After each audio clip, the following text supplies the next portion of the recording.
Assalomu alaykum Megavolt kuzatuvchilari. Mana bugun yana bitta obyektimizni tugatdik. Elektr ishlarini bu yerda mebel ishlari yana ketyapti, davom etyapti.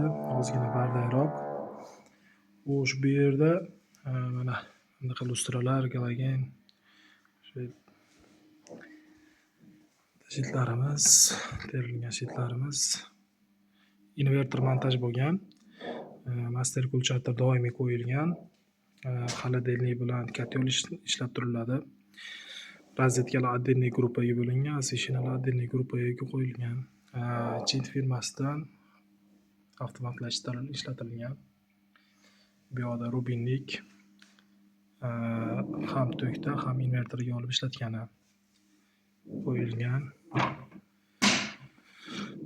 O'rta darajada yig'ilgan bu shitimiz. Bunday qilganda hamma yerimiz o'chadi, faqat холодильник или kotel ishlab turadi. Bunda oyoqqarimizda hamma yo'q. Bu yoqqa Wi-Fi shitlarni qo'yib berganmiz. Обычныйroq Wi-Fi tashqarida osilib turmasligi uchun. Xonadonda hali beri yana biroz ishlar bor, lekin elektrik ishlari bitdi.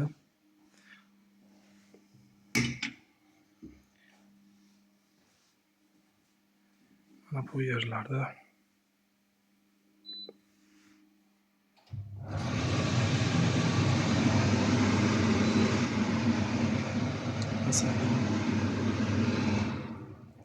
o'chdi.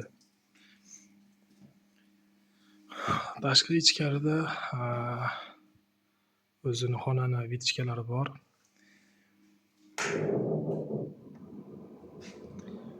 Ancha-muncha havoda o'zi tortib turadi. Mana yangi uy boshlab turgan akalarimizga deya treklarimiz, galogenlarimiz, bu bo'lsa detskiy bo'lgan.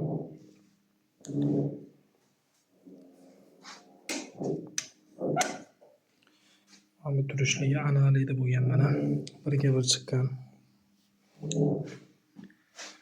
Bu holatda keltirilgan detskiy.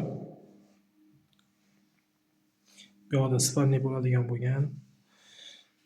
Bu yerda dars qiladigan joyi, pastki kompyuter.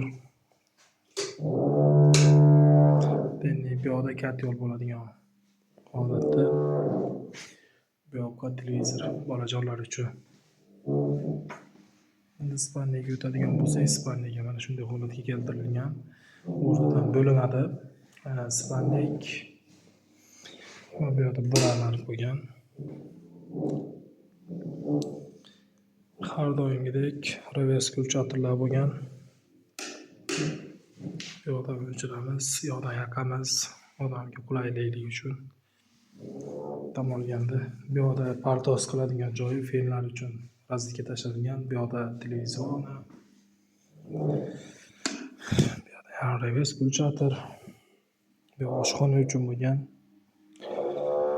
Hammomimizga keladigan bo'lsak, hammomlarda mana sensorli oyna, bu yerda kotel joylashgan, rozetkalarimiz, vitichka, galogen. Yaqinda освещитель ham qo'yiladi bu yoqqa. Kulchator, galogen, vitichka, освещитель ham qo'yiladi uchinchisiga. Mana shu holatga kelgan. Bu xonadonimiz uchun usta narxi 12 million bo'lgan. Material narxi bo'lsa 30 million bo'lgan. 30 million atrofidan sal teparoq. Shunaqa holatga bitgan.